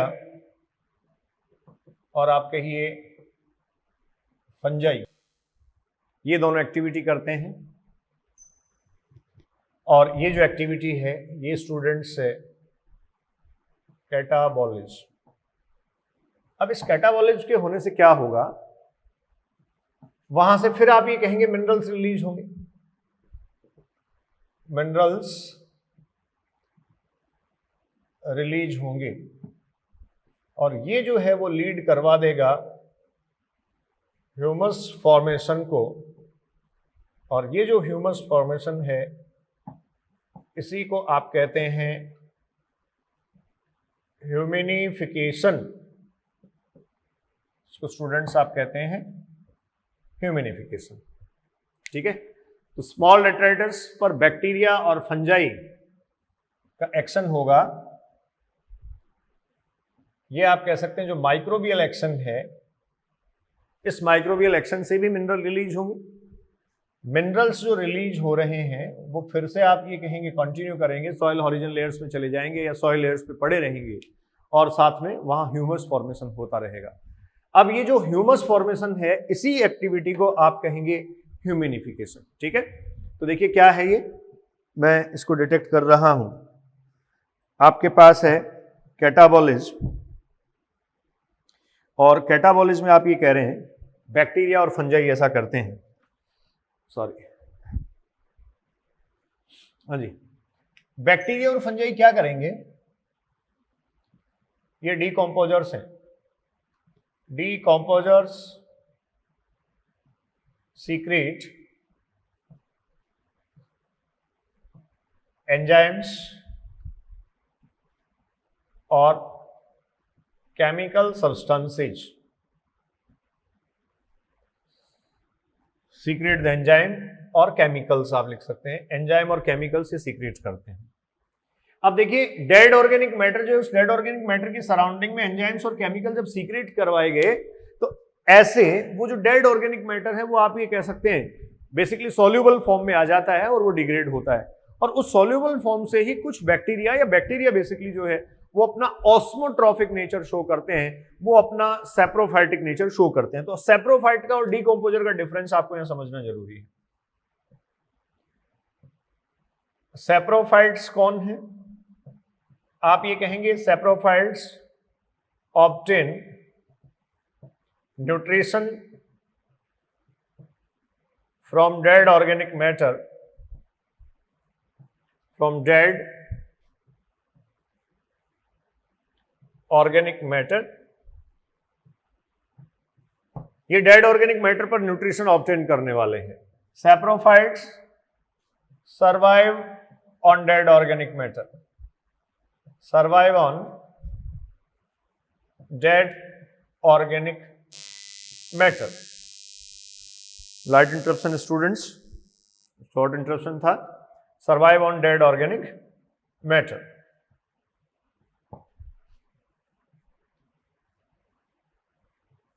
अभी जो डेड ऑर्गेनिक मैटर पर सर्वाइव करते हैं तो इसका मतलब न्यूट्रिशनल सप्लीमेंट वहीं से गेन करते हैं। तो अभी बैक्टीरिया के लिए मैंने कहा था, देखिए ये बैक्टीरिया है, वो क्या करेगा, ये बैक्टीरिया आप ये कह सकते हैं स्टूडेंट्स अपनी सराउंडिंग में केमिकल सब्सटेंसेस और एंजाइम्स को रिलीज करेगा। ये केमिकल सब्सटेंसेस और एंजाइम्स जो है इसकी सराउंडिंग का जो डेड ऑर्गेनिक मैटर है उसको सोल्यूबल फॉर्म में ला देंगे।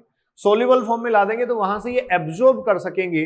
तो ये जो बैक्टीरिया है, ये जो फंजाई है, इनको इसीलिए कहा जा सकता है ऑस्मोट्रॉफिक ऑर्गेनिज्म, ऑस्मोट्रॉफिक ऑर्गेनिज्म, और आप ये कह सकते हैं दे आर द ऑस्मोट्रॉप्स।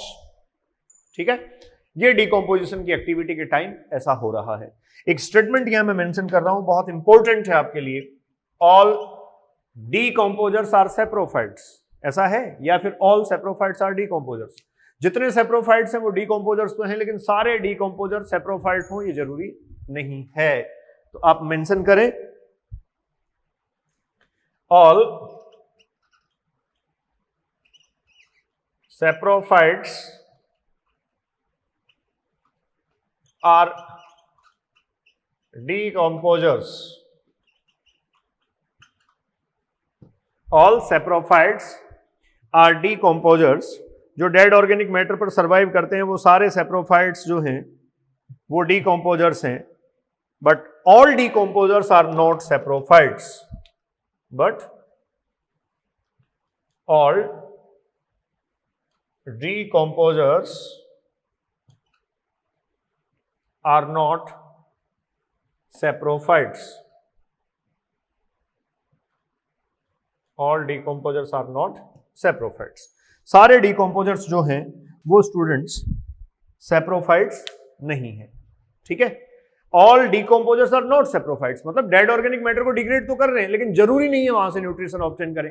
अगर न्यूट्रिशन ऑब्टेन कर रहे हैं तब तो ये कौन से ऑर्गेनिज्म है, ऑस्मोट्रॉफिक ऑर्गेनिज्म, ये जनरल मोड और मेथड है सैप्रोफाइट्स का। तो जो सैप्रोफाइट्स होंगे वो डेड ऑर्गेनिक मैटर पर सर्वाइव करेंगे। डेड ऑर्गेनिक मैटर से स्टूडेंट्स आप ये कहेंगे वो न्यूट्रिशन ऑब्टेन करेंगे, तो वो सैप्रोफाइटिक ऑर्गेनिज्म जो है वो डेफिनेटली डिकम्पोजर है, क्योंकि डेड ऑर्गेनिक मैटर को डिग्रेड करते हुए वो अपना न्यूट्रिशनल सप्लीमेंट ऑब्टेन कर रहे हैं। ठीक है, बट कुछ ऑर्गेनिज्म सिर्फ डिकम्पोज करते हैं, सिर्फ डिग्रेड करते हैं, वहां से न्यूट्रिशनल सप्लीमेंट ऑब्टेन नहीं करते हैं, इसलिए मैंने ये स्टेटमेंट लिखा है। तो देखो ऐसा हुआ, डेड ऑर्गेनिक मैटर को डिकम्पोज किया गया, माइक्रोबियल एक्शन उस पे हुआ, एंजाइम्स और केमिकल्स के सीक्रेट करने से। इस एक्टिविटी को आपने कहा ये है कैटाबॉलिज्म, और फाइनली इस कैटाबॉलिज्म से लीड करवा दिया गया किसको, ह्यूमिनिफिकेशन को, ह्यूमस फॉर्मेशन को। ह्यूमिनिफिकेशन और ह्यूमस फॉर्मेशन, तो ह्यूमस क्या है, ह्यूमस आप कह सकते हैं a dark coloured amorphous substance, a dark colored amorphous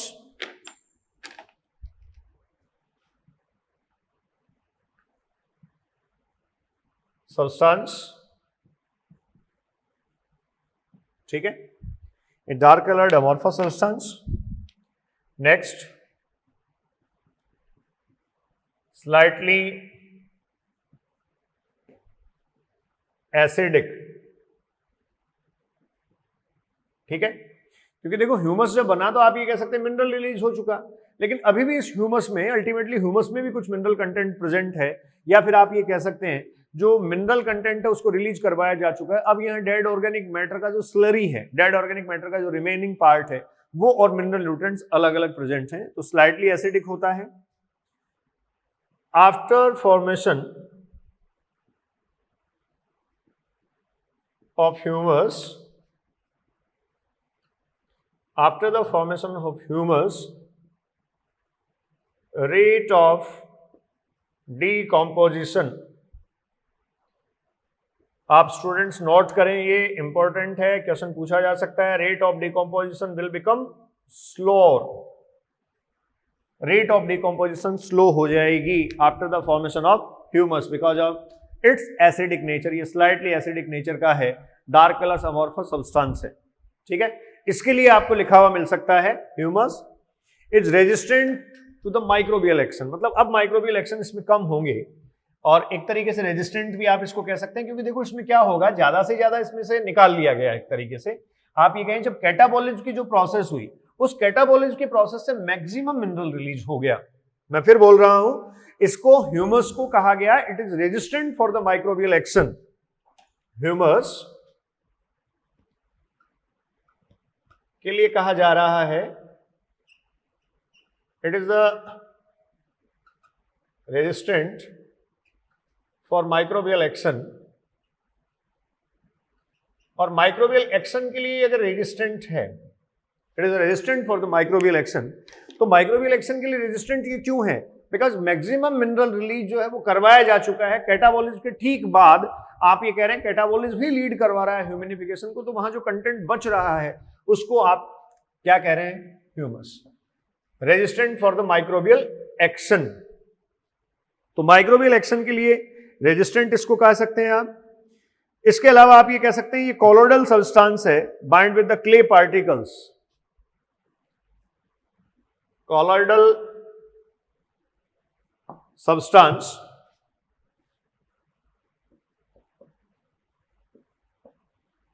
bind with clay particles, जो सॉइल है उन क्ले पार्टिकल्स या सॉइल पार्टिकल्स के साथ ये बाइंड हो जाते हैं एंड मेक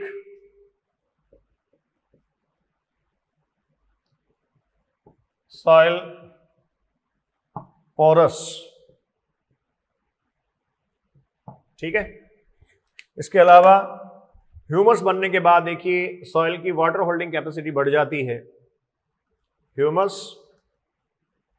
आप ये कहेंगे students increase water holding capacity water holding capacity, humus increase the water holding capacity of soil. Water holding capacity जो सॉइल की है उसको ये इंक्रीज करवा देता है। वाटर होल्डिंग कैपेसिटी जो है उसको ये इंक्रीज करवा देता है। ठीक है, तो सॉइल की वाटर होल्डिंग कैपेसिटी को इंक्रीज करवा देगा। आपने कहा कॉलोइडल सब्सटेंस है, क्ले पार्टिकल के साथ बाइंड हो जाता है, तो ओवरऑल ये जो ह्यूमिनिफिकेशन का प्रोसेस है जस्ट आफ्टर कैटाबॉलिज्म आप ये कह सकते हैं इंट्रोड्यूस हो जाएगा, ह्यूमस के बनने का प्रोसेस है। This humus is also the reservoir of nutrients. क्यों कहा गया? क्योंकि देखिए ह्यूमस तभी तो बना जब मिनरल न्यूट्रिएंट्स रिलीज कर दिए गए, तो वहां उसमें बहुत सारे मिनरल न्यूट्रिएंट्स जो है वो स्टूडेंट्स पड़े होंगे या प्रेजेंट होंगे।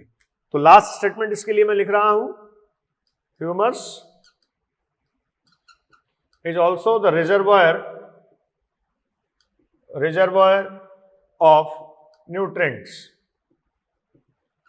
ये स्टूडेंट्स न्यूट्रिएंट्स जो हैं उन न्यूट्रिएंट्स के लिए रिजर्वायर काउंट किया जा सकता है। तो फाइनल पॉइंट पे अब मैं आ रहा हूं जिसको आप कहेंगे मिनरलाइजेशन। और जो मिनरलाइजेशन का प्रोसेस है वो आप ये कहेंगे ये फाइनल स्टेप है मिनरल्स के रिलीज करवाने का। हालांकि अब आपको समझने की जरूरत है कि देखिए मिनरल्स का रिलीज फर्स्ट स्टेप से ही शुरू हो गया था, फ्रेगमेंटेशन से ही ये शुरू हो गया था। Mineralization is exactly the release of the minerals. और इनिशिएट कहां से हो गया था? तो मैं फिर कह रहा हूं, जैसे ही फ्रेगमेंटेशन की एक्टिविटी हुई थी, फ्रेगमेंटेशन की एक्टिविटी से ही मिनरल रिलीज शुरू हो गया था। ठीक है, आपने कहा था अगर मिनरल रिलीज वहां होगा तभी तो लीचिंग होगी ना। इनऑर्गेनिक न्यूट्रिएंट्स और इनऑर्गेनिक सब्सटेंसेस जो वाटर सॉल्युबल हैं बेसिकली उनकी लीचिंग हो जाती है, और जो इनऑर्गेनिक सब्सटेंसेस वाटर में डिसॉल्व होने वाले नहीं हैं वो वहीं सॉइल सरफेस पे रह जाते हैं। तो आप कहेंगे बी लिख रहा हूं उसका मैं, इसका बी। कैटाबॉलिज्म का ए आपने लिखा ह्यूमिनिफिकेशन, और कैटाबॉलिज्म जो है इस कैटाबॉलिज्म का बी आप स्टूडेंट्स कह रहे हैं मिनरलाइजेशन। मिनरलाइजेशन, ठीक है, मिनरलाइजेशन। ये जो मिनरलाइजेशन का प्रोसेस है, ये मिनरलाइजेशन एग्जैक्टली आप कहेंगे release of minerals, release of the minerals. ये ठीक है, इनिशिएट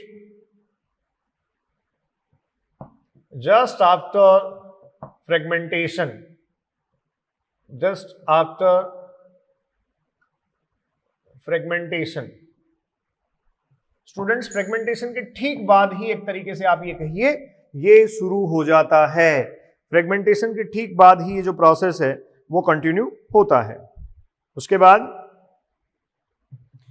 देखिए यहां कुछ न्यूट्रिएंट्स जो हैं, तो ये अल्टीमेटली न्यूट्रिएंट रिलीज ही है, रिलीज ऑफ द न्यूट्रिएंट्स, या इसको मैं कह सकता हूं it is the nutrient release, चलता रहता है। some nutrients incorporate in the body of, incorporate कहां incorporate हो जाएंगे? in body of microorganisms।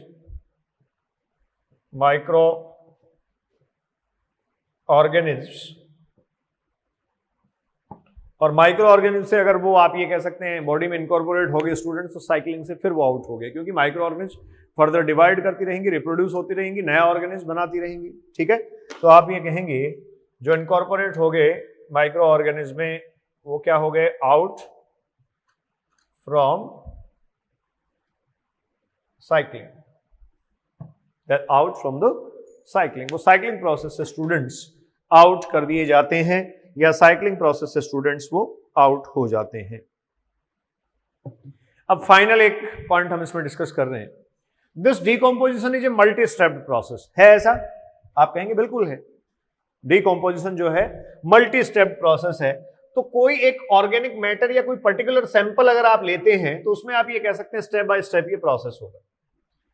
Question का नेचर देखिए यहां क्या बन सकता है, दो तरीके से क्वेश्चन यहां फ्रेम किया जा सकता है। आपको कह दिया जाए a sample of the dead organic matter और the detritus is given to you and you are observing that for the process of decomposition. तो आपको यहां से स्टेप्स बताने हैं या फिर आपको पूछ लिया जाएगा what will be the correct sequence. They all will occur one after one another. आप कहेंगे सबसे पहले फ्रेगमेंटेशन होगा, फिर लीचिंग का प्रोसेस होगा, फिर कैटाबोलिज्म होगा, ह्यूमिनिफिकेशन और मिनरलाइजेशन। लेकिन जो स्टेप्स हैं, स्टेप्स ऑफ डीकम्पोजिशन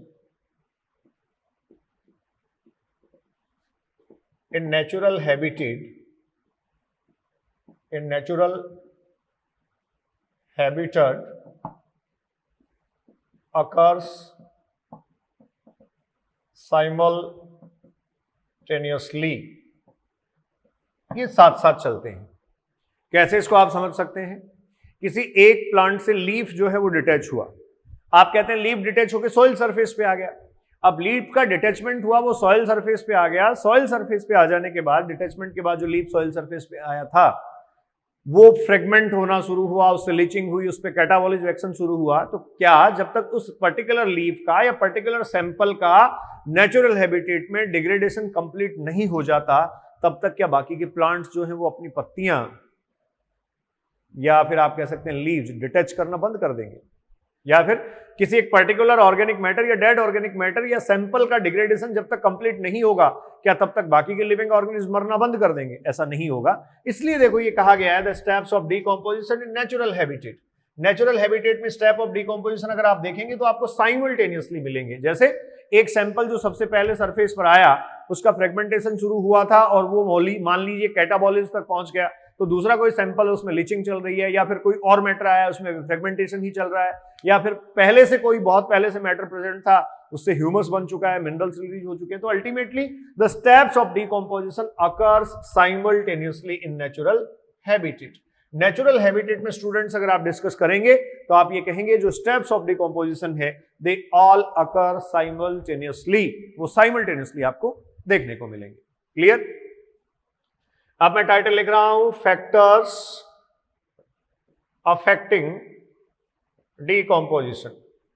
डीकम्पोजिशन से क्वेश्चंस आते रहे हैं और ये जो पोर्शन है इससे भी आपको क्वेश्चन मिल जाएंगे, factors affecting decomposition.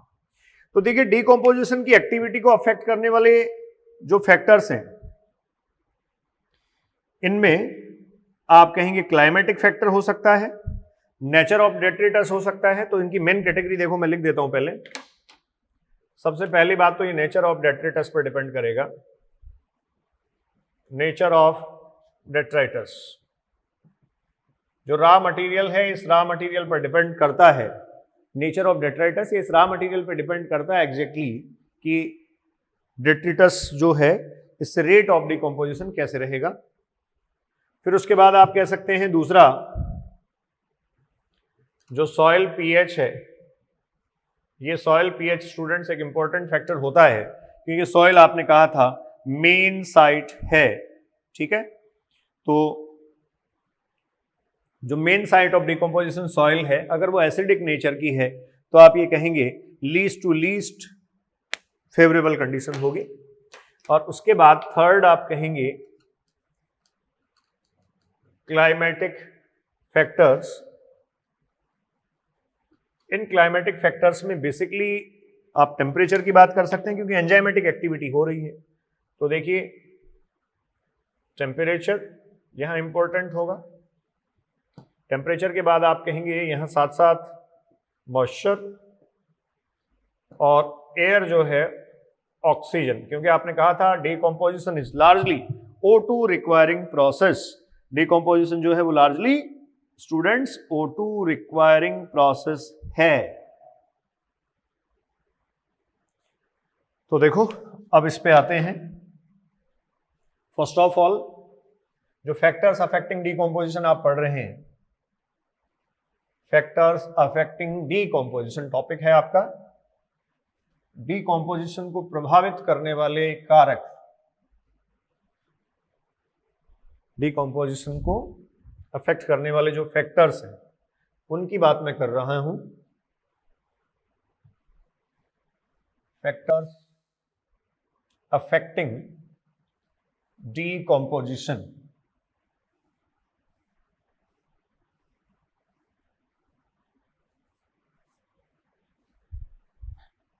Factors affecting decomposition. तो देखिए वन बाय वन आप नोट करते चले जाएं। एनसीईआरटी का सारा मैटर मैंने डिस्कस कर लिया है। देखिए ये थोड़ा सा इंफॉर्मेटिव है टॉपिक, हालांकि इंफॉर्मेटिव होने के साथ साथ लॉजिकल भी है। तो सबसे पहले nature of detritus. Nature of detritus, ठीक है। प्रोसेस आप पढ़ रहे हैं डीकॉम्पोजिशन, ठीक है। नेचर ऑफ डेट्रेटस में देखिए दो कंडीशन ले लीजिए। सबसे पहले, इफ डेट्रेटस जो है लिग्निन, रेजिन, फेनोलिक कंपाउंड्स, ठीक है, रेजिन कंटेनिंग है, फिनोलिक कंपाउंड्स कंटेनिंग है, रेजिन कंटेनिंग है, सेलुलोज कंटेनिंग, या फिर आप कह सकते हैं इफ डेट्रेटस रिच इन, ये जो लिग्निन है, रेजिन है, फिनोलिक कंपाउंड्स हैं और जो सेलुलोज है, इनमें आप ये कह सकते हैं अगर इनकी क्वांटिटेटिव प्रेजेंस ज्यादा है तो ऑब्वियस है the rate of decomposition will become slow. Rate of decomposition will become slow, naturally ये स्लो हो जाएगा।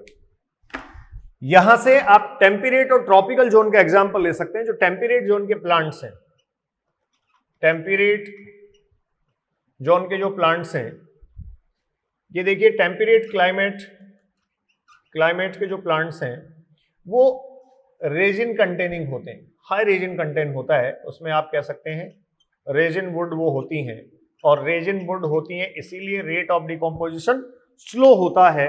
तो उनको हम, साफ हो गया, तो आप ये कह सकते हैं ये रेजिन वुड जो है वो मोर ड्यूरेबल, क्या होगी, ड्यूरेबल होगी, क्योंकि डिग्रेडेशन स्टूडेंट्स आप कह सकते हैं काफी कम होगा।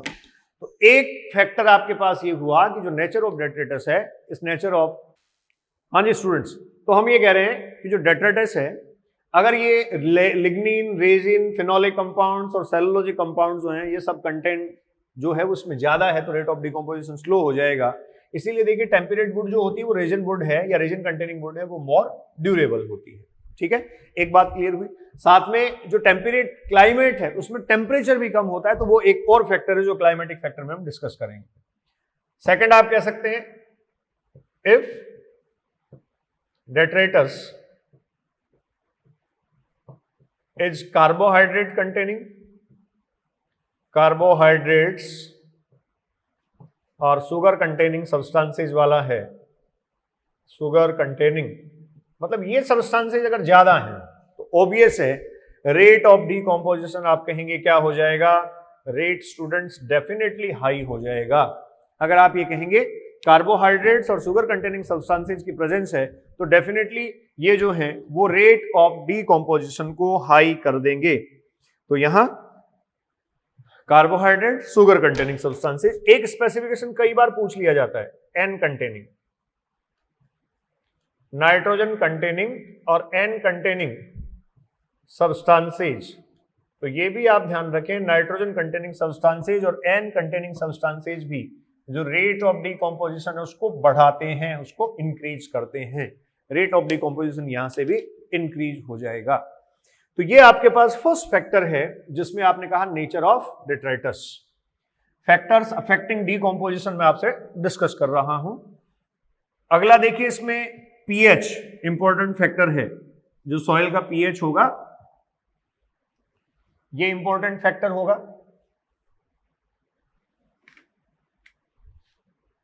फैक्टर्स affecting decomposition, और इसमें सबसे पहले आपने पढ़ा है A nature of detritus, B soil pH.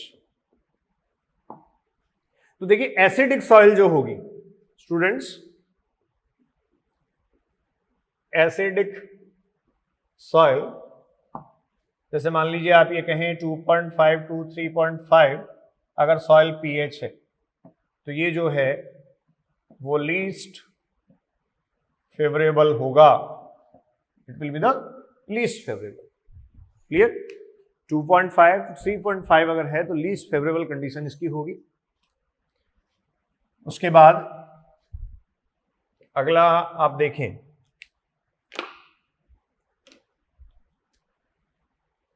Five 5.5 to 6.5, ये जो पीएच है स्लाइट एसिडिक है स्टूडेंट्स, ये आप कहेंगे more favourable for decomposition, for decomposition. Point एक आप ध्यान रखो, देखो आपने कहा था ह्यूमस के बनते ही रेट ऑफ डिकम्पोजिशन स्लो हो जाएगा because of the acidic nature of humus. Humus जो है वो स्लाइटली एसिडिक होता है, तो कंपैरेटिवली रेट डिकम्पोजिशन का वहां स्लो हो जाता है। थर्ड, क्लाइमेटिक फैक्टर, और क्लाइमेटिक फैक्टर्स जो हैं इनमें सबसे पहले हम टेम्परेचर की बात कर लेते हैं। टेम्परेचर,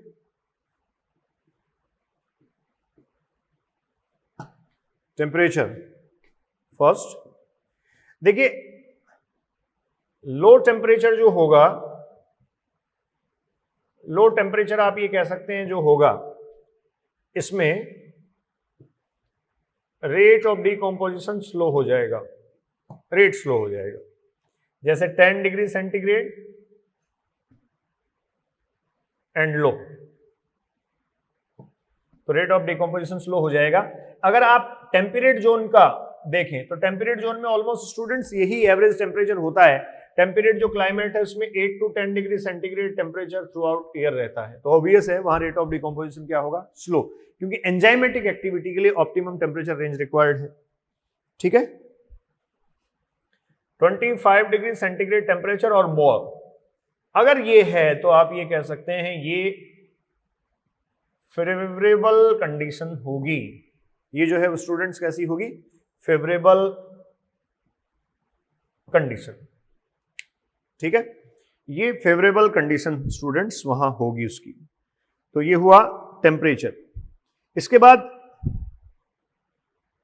मॉइस्चर जो होगा और एरिएशन जो होगा वो एरोबिक कंडीशन को लीड करता है।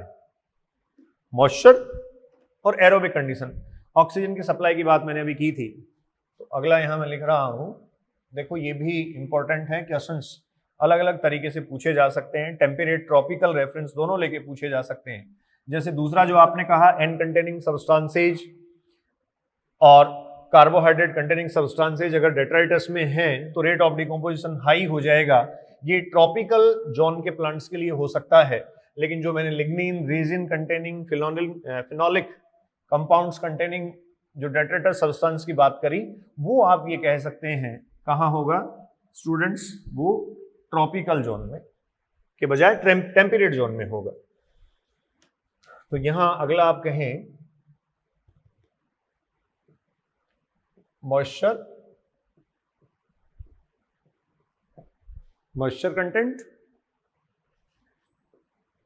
And aeration, aeration air supply, O2 की प्रेजेंस, बेसिकली ऑक्सीजन और O2 की प्रेजेंस, ये क्या करेंगी, लीड्स डिकम्पोजिशन, लीड्स डिकम्पोजिशन। तो रेट ऑफ डिकम्पोजिशन क्या हो जाएगा, fast. Rate of decomposition students fast हो जाएगा या फिर रैपिड हो जाएगा। ठीक है, इसी तरीके से मान लीजिए आपको एक कंडीशन दे दी जाए, इफ 25 डिग्री सेंटीग्रेड टेम्परेचर है लेकिन लो मॉइस्चर कंडीशन है, लो मॉइस्चर कंडीशन है। तो इस केस में भी रेट ऑफ डिकम्पोजिशन आप कहेंगे, जो रेट है डिकम्पोजिशन का वो स्टूडेंट्स क्या हो जाना चाहिए, स्लो हो जाना चाहिए। ठीक है, एक और कंडीशन जैसे मान लीजिए आपसे डिस्कस कर ली जाए, अगर टेम्परेचर बढ़ा के 30 और 35 डिग्री सेंटीग्रेड टेम्परेचर कर दिया गया, ठीक है, जैसे मान लो ट्रॉपिकल रेन फॉरेस्ट है,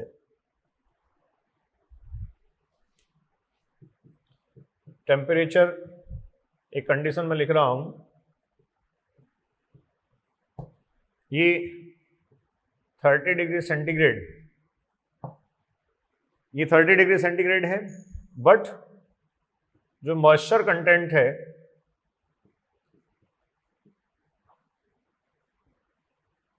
ये मॉइस्चर कंटेंट वहां क्या है, लो। तो इस केस में जो मॉइस्चर कंटेंट लो है, इस केस में आप कहेंगे रेट ऑफ डिकम्पोजिशन स्लो हो जाएगा।